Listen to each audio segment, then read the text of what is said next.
How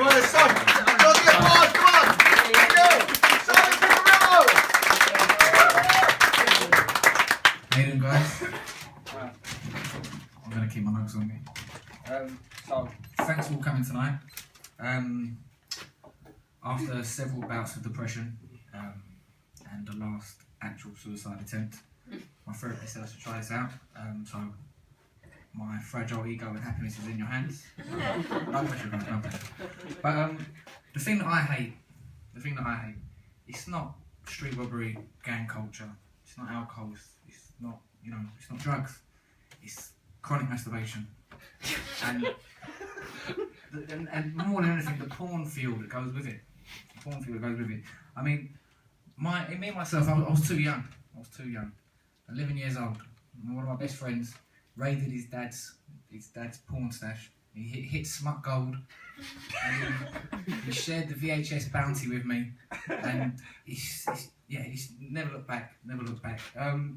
Now, I'm not judging anyone out there who's into that. I'm not judging anyone, but it's just when you meet someone and the first thing you can think about is strangling, spitting in her face, pulling her hair, and you haven't actually been formally introduced yet.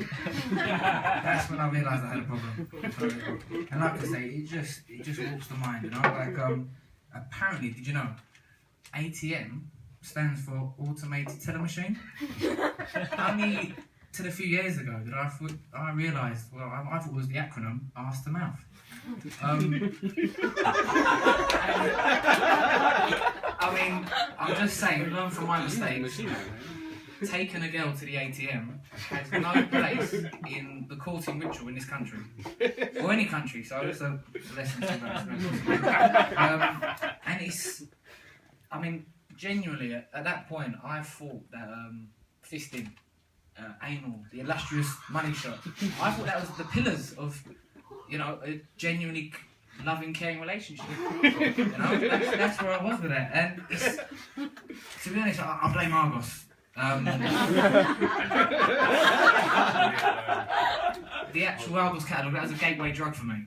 I sort of just went from there, but another thing I hate is that it's the fetishes, there's everything out there, absolutely everything you want, whether it's Peruvian hill tribe domination, one-handed ebony cum guzzlers, angry home counties hand jobs, everything you want's out there, everything, just Google it. But the worst of all, if you're unfamiliar with it, is JOCEI. So you're obviously not educated enough. I'll have to explain it. It's jerk off cum eating porn.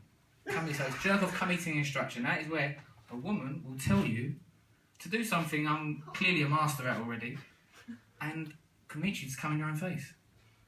Now,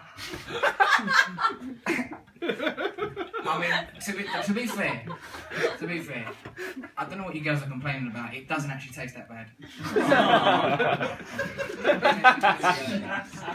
So, another thing I really hate is the hours lost. The hours I've lost in my life to it, I could have been rich. I could have fed the poor. I could have been fluent in Tongolese, maybe. But when you're on your fifth wank and it's not even lunchtime, the feel-good factor, the motivation you need to do those kind of things, it's just not there. It's just not there. But hey, look, the monster didn't kill me. I'm still here, guys. 33 years old, single, living at my parents' house, living the dream. So, to be honest with you, I'm using all my experiences as well in a positive manner. I'm actually working on an invention. It's going to be an app or a chip. Fuck the details, but basically, what's going to happen is everyone is going to have a number above their head. What number is that, I hear you ask? That number is going to be the number of times you've masturbated in your life. Right?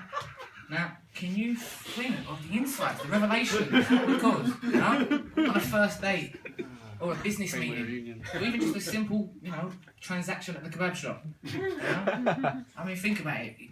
Even the lies, fuck Gary. He always tweeted about how many girls he's with and stuff like that. The guy's on double figures, and it's only Wednesday afternoon. You can be able to see through people. Granted, there would be some awkward occasions, okay? For instance, Christmas dinner with the family. Especially when you notice that your mum's score has gone up 15% in the second quarter of the business year. I mean, there's going to be problems. Breakthrough technology always have these challenges. I'm also thinking about bringing it to Dragon's Den. Duncan Valentine's back in it. He's a wanker. Or The Apprentice.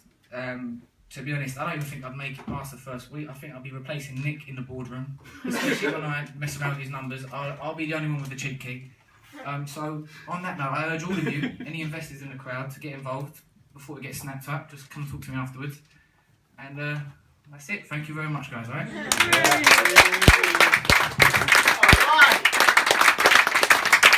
Simon Picarillo with some very excellent first date material.